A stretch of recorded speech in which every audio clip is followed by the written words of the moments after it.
Well, hello everyone. My name is Passek, FlyFish Fanatic. Welcome to my tying bench. Today we're going to be tying a classic old school dry fly pattern, the Royal Coachman. This is like I said, an old school pattern. It's been around for a long time. It's a very successful pattern. There's a dry pattern, dry version, a wet version. Some people I've even seen are tying kind of like almost a nymphal version of it now. So it's a really cool pattern.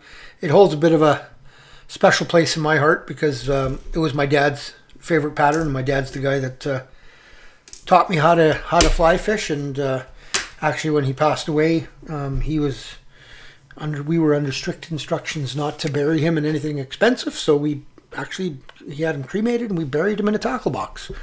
And in that tackle box, everybody that was at the funeral was able to leave something in the tackle box, like a spoon or a lure or whatever, and this is what I left because I know it was his favorite fly. So I left a half a dozen of these in the tackle box for him. So means a little bit to me, obviously. So alrighty, now this is a slightly different version than the regular Coachman that you see around. I find that this one, for where I like to fish, works a little bit better than the traditional. But so here we go. So this is the version I'm going to be tying. So instead of a red center section, it's going to be more of a rust. And I'm using poly for the wings. And I'm using Squirrel for the tail. So it's a little bit, like I said, a little bit different. So, and that tail can be shortened. It can be lengthened. It's up to you. So let's get her going. It's not my favorite fly in the world to tie either. It's just because it's a little bit more intricate, and I get big clunky hands, so but irrelevant. So that's what we're going to start with. Hens BL 354 in a size 10. A little bit of Peacock herl for the body. For the wings, I already said. But what I'm actually using is the Predator fiber from Semperfli. Works really well for wings. Then I'm using a little bit of this coppery orange floss for the body as well. And then dried badger, Hackle dyed badger for the hackle. And then for the tail, a little bit of a squirrel tail. All right, let's get her going. Oh, and then just some white or gray NanoSilk. I'm using the gray this time. So just start my thread. Just get her all the way back, grab my scissors. And then what I like to do with this, and not everybody does it the same way, but what I like to do is I like to tie in the wing first. Get it out of the way while you've got room to maneuver, because you got to kind of figure eight it and stuff, right? So I'm going to figure out how long I want this wing, because that's going to be too long and it's too much as well. So I'm just going to cut this a little shorter on both sides, and then I'm going to pull it out a little bit. You'll see what I mean. So now I've cut it on both sides, which I don't want a perfect cut on either side. So I'm going to just kind of make it a little rougher, just make it uneven. So then I'm going to take about the length of the shank of the hook, and that's where I'm going to lay it down. 2, 3, 4 turns. Then I'm going to give this a bit of a turn.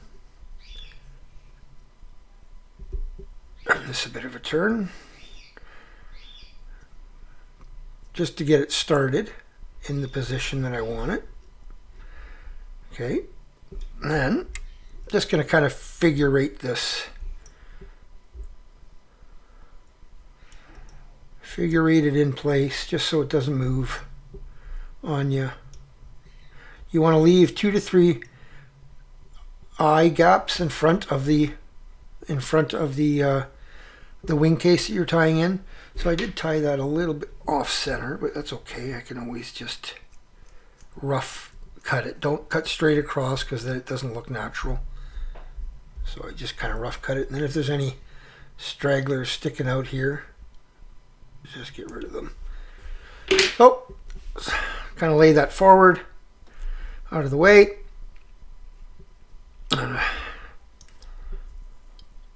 Sometimes just getting a little bit of saliva on it just helps it not being as fuzzy and frizzy. So I'm gonna take 3 to 4, depending on your peacock herl, 3 to 4 of them. And I'm gonna tie it in by the tips, but I cut the very tips off because they are a little bit more brittle. But I want to tie it in by the tips because they got a little bit more of the, right, they have a little longer barbules on it than near the base. So tie it right in the back, tie it on top. Oh, what am I, sorry. I forgot a step, guys. We all make mistakes. I forgot the squirrel tail. So I want to put a squirrel tail in first. So just get myself a little batch of the squirrel tail, not a huge amount. If it's lined up, great. If it's not, into my stacker. I'll do that in my hand because it's vibrating the crap out of the camera. I just lined up my tips. And I want about the length of the body for my tail. So about there is where I'm going to want it. There. So there, I want to cut it right about there. And then I'm going to add this in right behind.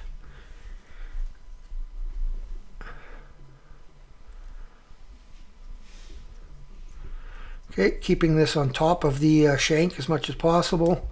Even if you have to kind of twist it over one way or the other to keep it there, that's fine. And then you're just going to tie this into about where the barb would be, and then under and over it, just to make sure that it doesn't yeah, that's good. Make sure it doesn't get twisted under when you're casting. So now let's get back to where we were. Tie in some herl.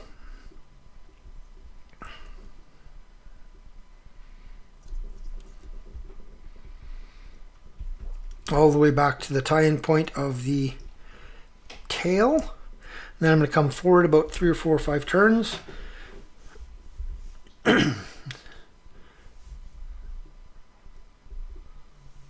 Just take a couple, 2, 3 wraps here. You don't want a huge section, especially on these smaller ones, right? So there. And then what I like doing is I just put 3 or 4 wraps back forward, and then I'll come back with my thread just a little bit.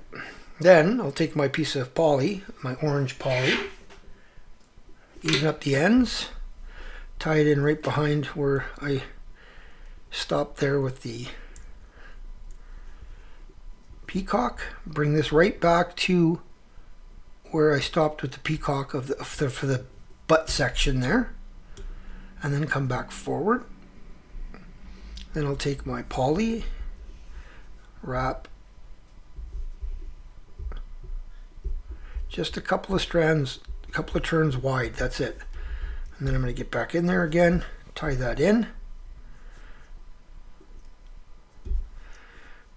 pull this all back, tie it in, make sure you've got it all nice and tight, nip it off as close as you can.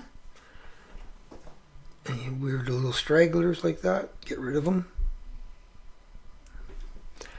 Okay, now I'm going to take my thread, come back forward right behind the wing, and I'm going to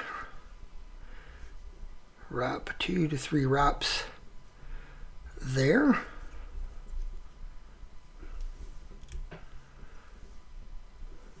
One more. Okay, nip off a peacock. Find yourself the appropriate size feather that you'd want for this. That one looks about good right there. And then I'll figure out what I want for, it's a little long there. About there is where I want to tie in. About hook gap to start, give or take. And then I'm just going to tie this right in on top here, right by the center quill there. You can, without making a mess, bend that back over, and then let's cut that center quill out of there.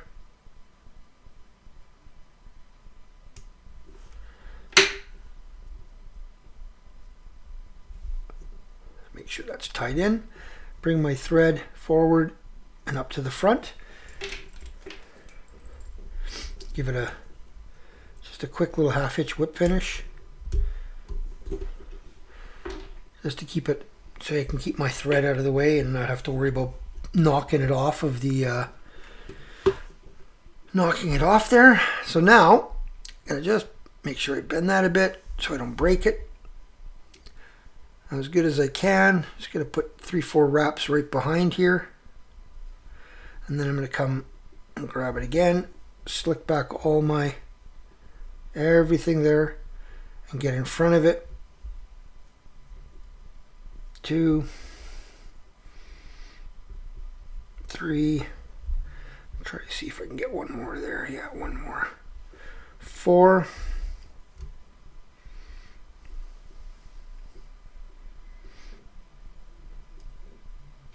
Get that nicely tied in. Just stroke everything back just so it's nice and clean up that head area.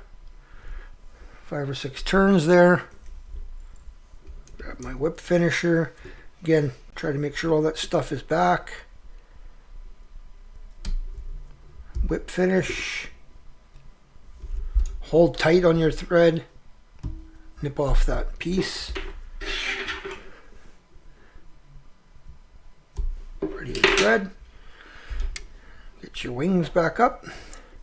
And then that's the time you can cut those wings a little bit shorter if you like. And this one I find is a little bit too long. So again, like I said, don't cut straight across. Kind of do the barber thing, you know. Don't make it look ragged. There you go. That's better. And then just make sure they're split apart. And there is my version of the Royal Coachman. Okay, a little bit of gink on this, a little bit of floatant, and this'll work all day long. And the fish, I don't know what it is about the pattern, why it's been such a good pattern for so long, but it is a great pattern. This and the Royal Wolf, right? So there you go. You can see it from the top, side, bottom. I could, if I wanted to, put a little, maybe one or two more wraps of the Hackle in, but I find that's good enough. And that's it. That is your Royal Coachman. So give that one a try, guys. If you liked it, please give me a thumbs up. If you've subscribed already, thank you very much. If you haven't, please consider doing so. And once I hit 1,000 subscribers, I'll be giving away a selection of flies that I've tied on this channel, as well as a copy of both my books, The Freshman Fly Fisher and The Freshman Fly Fisher's Insect Guide.